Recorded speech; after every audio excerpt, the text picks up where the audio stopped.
اے دنیا کے اندر زندگی گزارنے والے لوگوں، تم اسی طرح دنیا کے اندر دولت حاصل کرنے کے پیچھے پاگل رہے، تم اسی طرح دنیا کے اندر اپنے اولاد کو کامیاب بنانے کے لالچ میں پاگل رہے، دولت کو حاصل کرنے میں غافل رہے، حتیٰ زرتم المقابر، یہاں تک کہ تم قبر میں پہنچ گئے۔ مال اور اولاد یہ دو چیزیں اس کو قبر میں چھوڑ کر کے چلی آتی ہیں، اور ایک چیز اس کے ساتھ رہ جاتی ہے جو اس کا اعمال ہے۔ میرے عزیز ساتھیوں، تصور کرو، غور کرو اس حدیث پر۔ آج ایک انسان اس دنیا کے اندر اگر اپنی آخرت کو برباد کرتا ہے تو انہی دو چیزوں کے لیے اپنی آخرت کو برباد کرتا ہے۔ مال اور اولاد کی وجہ سے ایک انسان غلط راستے کو اختیار کرتا ہے۔ قیامت کے دن اگر تمہیں جنت دیا جائے گا تو تمہارے نیکیوں کے بدولت تمہیں جنت دی جائے گی، اگر تمہیں جنت کا سرٹیفکیٹ دیا جائے گا تو تمہارے نیکیوں کے بدولت دی جائے گی، تمہارے اعمال کے بدولت دی جائے گی، نہ کہ تمہارے خاندان کی وجہ سے دی جائے گی، نہ کہ تمہارے مال اور دولت کی وجہ سے دی جائے گی۔ اگر جنت ملنے والی ہے تو تمہارے اعمال کی بدولت ملنے والی ہے، نہ کہ واتقوا یوما لا تجزی نفس عن نفس شیئا ولا یقبل منها، کہ اس دن سے ڈر جاؤ جس دن کوئی کسی کا ذرہ برابر بھی کام نہیں آئے۔ الحمدللہ نحمده ونستعینه ونستغفره ونعوذ بالله من شرور أنفسنا ومن سيئات أعمالنا، من يهده الله فلا مضل له ومن يضلله فلا هادي له، وأشهد أن لا إله إلا الله وحده لا شريك له، وأشهد أن محمدًا عبده ورسوله، أما بعد فإن خير الحديث كتاب الله، وخير الهدي هدي محمد صلى الله عليه وسلم، وشر الأمور محدثاتها، وكل محدثة بدعة، وكل بدعة ضلالة، وكل ضلالة في النار۔ أعوذ بالله من الشيطان الرجيم، بسم الله الرحمن الرحيم۔ اقترب للناس حسابهم وهم في غفلة معرضون، قال تعالى: ألهاكم التكاثر حتى زرتم المقابر، رب اشرح لي صدري ويسر لي أمري واحلل عقدة من لساني يفقهوا قولي، رب زدني علما، رب زدني علما، اللهم رب زدني علما۔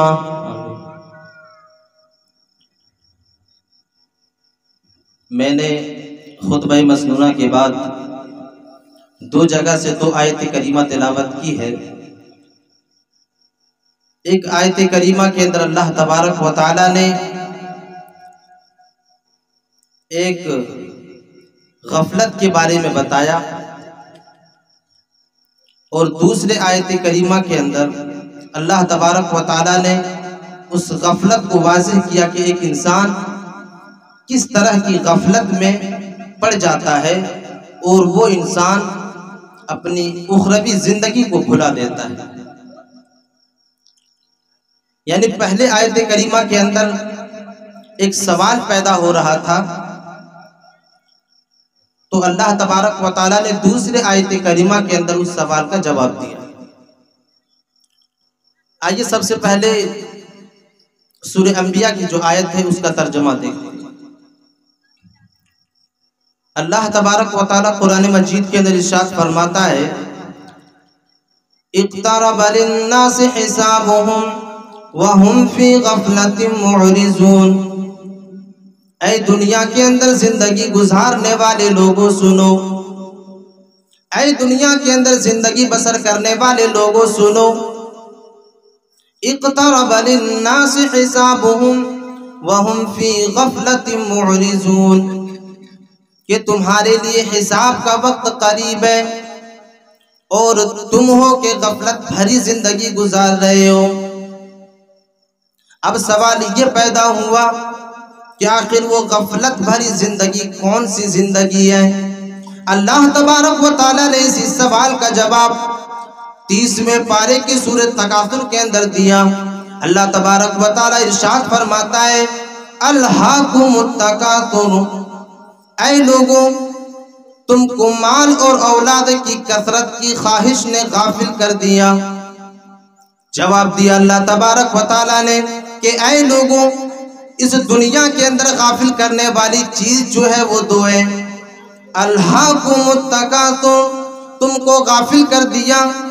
تم کو اس دنیاوی زندگی نے غافل کر دیا، مال اور اولاد کی کثرت کی خواہش نے تمہیں غافل کر دیا۔ آج ہم دنیا کے اندر دیکھتے ہیں، آج اپنے سماج کے اندر دیکھتے ہیں کہ ایک انسان اس دنیا کے اندر مال اور اولاد کی کثرت کی خواہش میں وہ انسان اپنی آخرت کی زندگی کو برباد کر لیتا ہے۔ ایک انسان اس دنیا کے اندر اسی لالچ میں اپنی زندگی کو گزارتا ہے کہ کیسے بھی کر کے ہم اس دنیاوی زندگی کو جنت بنا لیں، کیسے بھی کر کے ہم اپنے اولاد کو سکسیس کر لیں، اپنے اولاد کو کامیاب بنا لیں۔ اسی چیز کے بارے میں اللہ تبارک و تعالیٰ نے فرمایا کہ الہاکم التکاثر حتی زرتم المقابر، کہ تم کو کثرت کی خواہش نے غافل کر دیا۔ اور اس میں مفسرین نے دو چیزوں کا ذکر کیا ہے، اور وہ دو چیز ہے مال اور اولاد۔ انہی دو چیزوں کی وجہ سے ایک انسان اپنی آخرت کی زندگی کو برباد کر لیتا ہے۔ اس دنیا کے اندر مال کو حاصل کرنے کے چکر میں، اپنے اولاد کو کامیاب بنانے کے چکر میں اپنے آخرت کی زندگی کو برباد کر لیتا ہے۔ پھر اللہ تبارک و تعالیٰ آگے ارشاد فرماتا ہے حتی زرتم المقابر، اے دنیا کے اندر زندگی گزارنے والے لوگوں، تم اسی طرح دنیا کے اندر دولت حاصل کرنے کے پیچھے پاگل رہے، تم اسی طرح دنیا کے اندر اپنے اولاد کو کامیاب بنانے کے لالچ میں پاگل رہے، دولت کو حاصل کرنے میں غافل رہے۔ حتی زرتم المقابر، یہاں تک کہ تم قبر میں پہنچ گئے۔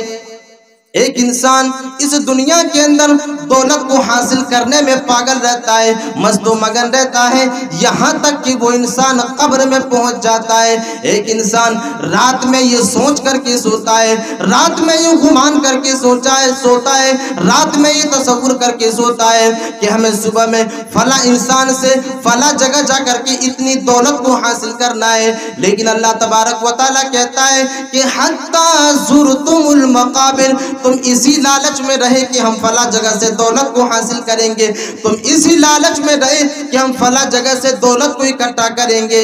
حتی زرتم المقابر، یہاں تک کہ تم قبر میں پہنچ گئے۔ تم نے اس دنیا کے اندر دولت تو حاصل کر لی، تم نے اس دنیا کے اندر اپنے اولاد کو سکسیس تو بنا لیا، تم نے اس دنیا کے اندر اپنے اولاد کو کامیاب تو بنا لیا، لیکن کیا گارنٹی ہے کہ ہم نے جو دولت حاصل کیا ہے اس دولت کو ہم خود اپنے ہاتھوں سے خرچ کر سکتے ہیں؟ کیا گارنٹی ہے کہ ہم نے جس اولاد کو کامیاب بنایا، کیا گارنٹی ہے کہ ہم نے جس اولاد کو سکسیس کیا ہے ہم اس اولاد کی کمائی کو کھا بھی سکتے ہیں یا نہیں کھا سکتے؟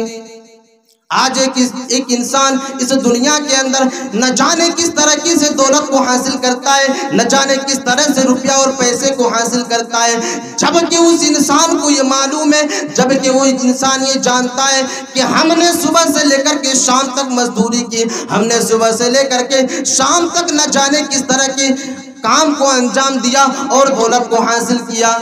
لیکن اس انسان کو یہ خبر نہیں ہے کہ جو دولت ہم نے کمایا ہے، جو دولت ہم نے حاصل کی ہے، کیا ہم اس دولت کو اپنے ہاتھوں سے خرچ کر سکتے ہیں؟ میرے عزیز ساتھیوں، اللہ کے نبی صلی اللہ علیہ وسلم نے اسی چیز کے بارے میں مسند احمد کے اندر بیان فرمایا کہ ایک انسان اس دنیا کے اندر دولت کو حاصل کرتا ہے، دولت کو حاصل کرنے کے بعد اپنے گھروں میں رکھتا ہے، بینک بیلنس کرتا ہے۔ اللہ کے نبی صلی اللہ علیہ وسلم فرماتے ہیں کہ ایک انسان اس دنیا کے اندر یہ تصور کرتا ہے، یہ گمان کرتا ہے، اپنے پاس دولت کو رکھتا ہے اور یہ گمان کرتا ہے، یہ تصور کرتا ہے کہ یہ مال میرا ہے، یہ دولت میری ہے،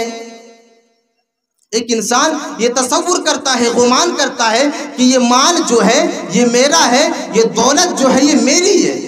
لیکن اللہ کے نبی صلی اللہ علیہ وسلم فرماتے ہیں کہ جو تمہارے پاس دولت ہے، جو تمہارے پاس مال ہے، جو تمہارے گھر کے صندوقوں میں جو دولت پڑی ہوئی ہے، جو بینک بیلنس تم نے کیا ہے، یہ دولت تمہاری نہیں ہے، یہ مال تمہارا نہیں ہے۔ یہ مال اور یہ دولت تمہارا اس وقت ہوگا جس وقت تم اسے اپنے اوپر خرچ کر لو گے، یا یہ مال تمہارا اس وقت ہوگا جس وقت تم اس مال کو اللہ تبارک و تعالیٰ کی راہ میں صدقہ کر کے باقی رکھ لو گے۔ وہ مال جو تمہارے پاکٹ میں ہے، تمہارے گھروں میں ہے، جب تک تم اس مال کو اپنے اوپر خرچ نہیں کرو گے وہ مال تمہارا نہیں ہو سکتا ہے۔ اسی لیے اللہ کے نبی صلی اللہ علیہ وسلم نے بخاری شریف کے اندر ارشاد فرمایا کہ جب ایک انسان مر جاتا ہے، جب ایک انسان اس دنیا کو چھوڑ کر کے چلا جاتا ہے تو اس کے ساتھ تین چیزیں جاتی ہیں۔ اللہ کے نبی صلی اللہ علیہ وسلم فرماتے ہیں کہ جب ایک انسان اس دنیا کو چھوڑ کر کے چلا جاتا ہے، جب مر جاتا ہے، جب اس کے گھر والے اس کو دفنانے کے لیے قبر کی طرف لے کر کے جاتے ہیں تو اس کے ساتھ تین چیزیں جاتی ہیں۔ اللہ کے نبی صلی اللہ علیہ وسلم گناتے ہوئے فرماتے ہیں کہ ان تین چیزوں میں سے پہلی چیز جو ہے وہ مال ہے، اور دوسری چیز جو ہے وہ اہل و عیال ہے، اور تیسری چیز جو ہے وہ اس کا اعمال ہے۔ اللہ کے نبی صلی اللہ علیہ وسلم فرماتے ہیں کہ جب اس کے گھر والے اس کو دفنا کر کے واپس قبر سے لوٹ کر کے آتے ہیں تو اس کے ساتھ دو چیزیں واپس چلی آتی ہے اور ایک چیز ہے جو اس کے ساتھ قبر میں رہ جاتی ہے۔ اللہ کے نبی صلی اللہ علیہ وسلم فرماتے ہیں کہ ان دو چیزوں میں سے پہلی چیز جو ہے وہ مال ہے، اور اس کے اہل و عیال، اس کے اولاد، اس کے خاندان والے ہیں۔ مال اور اولاد یہ دو چیزیں اس کو قبر میں چھوڑ کر کے چلی آتی ہیں، اور ایک چیز اس کے ساتھ رہ جاتی ہے جو اس کا اعمال ہے۔ میرے عزیز ساتھیوں، تصور کرو، غور کرو اس حدیث پر۔ آج ایک انسان اس دنیا کے اندر اگر اپنی آخرت کو برباد کرتا ہے تو انہی دو چیزوں کے لیے اپنی آخرت کو برباد کرتا ہے۔ آج ایک انسان اگر حرام طریقے سے دولت کو حاصل کرنے کے لالچ میں ہے تو اسی دو چیزوں کی وجہ سے ہے، مال اور اولاد کی وجہ سے ایک انسان غلط راستے کو اختیار کرتا ہے۔ اللہ کے نبی صلی اللہ علیہ وسلم فرماتے ہیں کہ یہی دو چیزیں اسے قبر میں چھوڑ کر کے چلی آتی ہے، اور ایک چیز اس کے ساتھ رہ جاتی ہے جو اس کا اعمال ہے، جس کو اس انسان نے اس دنیا کے اندر انجام دیا ہے۔ تم نے غلط طریقے سے دولت کو حاصل کیا، وہ عمل تمہارے ساتھ رہ جائے گا۔ وہی اولاد، جس اولاد کو تم نے رات میں جھاگ کر کے دولت کو حاصل کیا اور اپنی اولاد کو کامیاب بنانے کے لیے تم نے نہ جانے کس طرح کے کام کو انجام دے دیا، وہی اولاد تمہیں قبر کے اندر چھوڑ کر کے چلی آئے گی۔ آج ہم اس دنیا کے اندر آخر کس لالچ میں اپنی زندگی کو گزارتے ہیں۔ قبر میں اگر کوئی چیز کام آنے والی ہے تو وہ صرف اور صرف تمہارا اعمال ہے۔ میرے عزیز ساتھیوں، کل قیامت کے دن اگر تمہیں جنت دیا جائے گا تو تمہارے نیکیوں کے بدولت تمہیں جنت دی جائے گی۔ اگر تمہیں جنت کا سرٹیفکیٹ دیا جائے گا تو تمہارے نیکیوں کے بدولت دی جائے گی، تمہارے اعمال کے بدولت دی جائے گی، نہ کہ تمہارے خاندان کی وجہ سے دی جائے گی، نہ کہ تمہارے مال اور دولت کی وجہ سے دی جائے گی۔ اگر جنت ملنے والی ہے تو تمہارے اعمال کی بدولت ملنے والی ہے، نہ کہ تمہارے اولاد اور نہ کہ تمہارے خاندان کی وجہ سے تمہیں جنت ملنے والی ہے۔ جنت کا فیصلہ اگر ہوگا تو تمہارے عملوں کی وجہ سے ہوگا، نہ کہ تمہارے اولاد اور نہ کہ تمہارے مال کی وجہ سے ہوگا۔ میرے عزیز ساتھیوں، وہ حدیث اپنے نظروں کے سامنے رکھیں کہ ایک انسان ہوگا کل قیامت کے دن اس کے نامہ اعمال کو تولا جائے گا، ایک نیکی کم پڑ جائے گا، ایک نیکی کی وجہ سے وہ انسان بھٹکتا ہوا پھرے گا، ایک نیکی اپنے اولاد سے مانگے گا، اپنی بیوی سے مانگے گا، اسے ایک نیکی نہیں ملے گی۔ بیوی بولے گی مجھے کہیں ایک نیکی کی وجہ سے جہنم میں نہ جانی پڑے، اس لیے اس کی بیوی اسے ایک نیکی دینے کے لیے تیار نہیں ہوگا۔ اپنے اولاد کے پاس جائے گا، اپنے بیٹے کے پاس جائے گا، اپنے بیٹے سے کہے گا کہ میرے بیٹے، دنیا کے اندر میں نے تمہارے لیے دولت اکٹھا کیا تھا، میں نے تمہارے لیے بڑے سے بڑے محل تعمیر کیا تھا، اے میرے بیٹے آج میں ایک نیکی کی وجہ سے جہنم میں جا رہا ہوں، مجھے ایک نیکی دے دو۔ میرے عزیز ساتھیوں وہ بیٹا جواب دے گا کہ ابو جان جس طرح تو ایک نیکی کی وجہ سے جہنم میں جا رہا ہے کہیں ایسا نہ ہو کہ مجھے بھی ایک نیکی کی وجہ سے جہنم میں جانا پڑے۔ میرے عزیز ساتھیوں آج ہم کس لالچ میں اپنی زندگی کو گزار رہے ہیں، آج ہم کس ہوس میں اپنی زندگی کو گزار رہے ہیں، کوئی چیز کام آنے والی نہیں ہے، کوئی چیز کام آنے والی نہیں ہے۔ اسی لیے اللہ تبارک و تعالیٰ نے ارشاد فرمایا وَاتَّقُوا يَوْمًا لَا تَجْزِي نَفْسٌ عَن نَفْسٍ شَيْئًا وَلَا يُقْبَلُ مِنْهَا، کہ اس دن سے ڈر جاؤ جس دن کوئی کسی کا ذرہ برابر بھی کام نہیں آئے۔ تمہاری بوجھ تمہارے اعمال ہیں، تمہیں خود اٹھانا پڑے گا، کوئی دوسرا انسان ایک نیکی دینے کے لیے تیار نہیں ہوگا۔ میرے عزیز ساتھیوں آج ہم اس دنیا کے اندر اپنی زندگی کو گزارتے ہیں، اپنی زندگی کو بسر کرتے ہیں، لیکن ہم نے کبھی یہ تصور نہیں کیا، کبھی یہ غور و فکر نہیں کی کہ ہم جس دنیا کے اندر اپنی زندگی کو گزار رہے ہیں اس دنیا کی حقیقت کیا ہے، اس دنیا کی ریئلٹی کیا ہے، اس دنیا کی حیثیت کیا ہے۔ ہم نے اسی زندگی کو، اسی دنیاوی زندگی کو ہمیشگی والی زندگی سمجھ بیٹھا ہے، ہم نے اسی دنیاوی زندگی کو ہمیشگی والی زندگی سمجھ کر کے اپنی زندگی کو گزارنا شروع کیا ہے۔ میرے عزیز ساتھیوں اللہ کے نبی صلی اللہ علیہ وسلم اور اللہ تبارک و تعالیٰ کے نزدیک اس دنیا کی حیثیت کیا ہے؟ اللہ کے نبی صلی اللہ علیہ وسلم فرماتے ہیں، مسلم شریف کی روایت ہے، حضرت جابر رضی اللہ تعالی عنہ فرماتے ہیں کہ اللہ کے نبی صلی اللہ علیہ وسلم اور صحابہ کرام راستے میں نکلے، کہیں جا رہے تھے، سفر میں تھے۔ اللہ کے نبی صلی اللہ علیہ وسلم کی نظر ایک مری ہوئی بکری کے بچے کے اوپر پڑی۔ اللہ کے نبی صلی اللہ علیہ وسلم اس مری ہوئی بکری کے بچے کے پاس جاتے ہیں اور اس مری ہوئی بکری کے بچے کو کان کو پکڑتے ہیں اور صحابہ کرام سے متوجہ ہو کر فرماتے ہیں کہ اے میرے صحابہ کی جماعت سنو،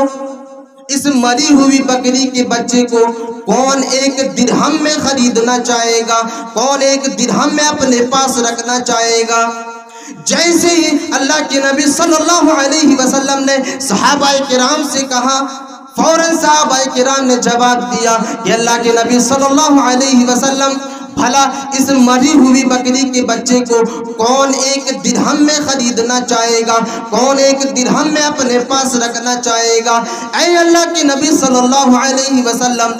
ایک درہم میں تو چھوڑو، اگر کوئی انسان کسی انسان کو یہ مری ہوئی بکری کا بچہ فری میں دے تب بھی کوئی لینے کے لیے تیار نہیں ہوگا۔ جیسے ہی صحابہ کرام نے یہ باتیں کہی اللہ کے نبی صلی اللہ علیہ وسلم نے فوراً ارشاد فرمایا لَلدُّنْيَا أَهْوَنُ عِنْدَ اللَّهِ مِنْ ذَلِكَ، اے میرے صحابہ کی جماعت سنو، جس طرح تمہارے نزدیک اس مری ہوئی بکری کے بچے کی کوئی حیثیت نہیں ہے، جس طرح تمہارے نزدیک اس مری ہوئی بکری کے بچے کی کوئی حیثیت نہیں ہے، کوئی حقیقت نہیں ہے، بالکل اسی طرح اللہ تبارک و تعالیٰ کے نزدیک اس دنیا کی بھی کوئی حیثیت نہیں ہے، اس دنیا کی بھی کوئی حقیقت نہیں ہے۔ اے میرے صحابہ کی جماعت، بلکہ اللہ تبارک و تعالیٰ کے نزدیک اس دنیا کی حیثیت اس مری ہوئی بکری کے بچے سے بھی کم تر ہے، اس مری ہوئی بکری کے بچے سے بھی کم تر ہے۔ پھر اللہ کے نبی صلی اللہ علیہ وسلم نے فرمایا کہ اگر اللہ تبارک و تعالیٰ کے نزدیک اس دنیا کی حیثیت ایک رائی کے دانے کے برابر بھی ہوتی تو اللہ تبارک و تعالیٰ کسی کافر کو ایک گھونٹ پانی تک نصیب نہ کرتا، ایک گھونٹ پانی تک نہ دیتا۔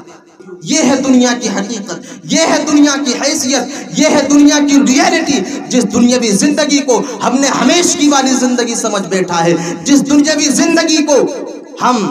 ہمیشگی والی زندگی سمجھ کر کے اپنی زندگی کو گزار رہے ہیں اور اپنی آخرت کو برباد کر رہے ہیں۔ میرے عزیز ساتھیوں، اسی لیے اللہ کے نبی صلی اللہ علیہ وسلم نے ارشاد فرمایا کہ عقل مند ہے وہ انسان جس نے اس دنیاوی زندگی کو نہیں بلکہ اپنے آخرت کو سنوارنے کی کوشش کی، اپنے آخرت کو بنانے کی کوشش کی۔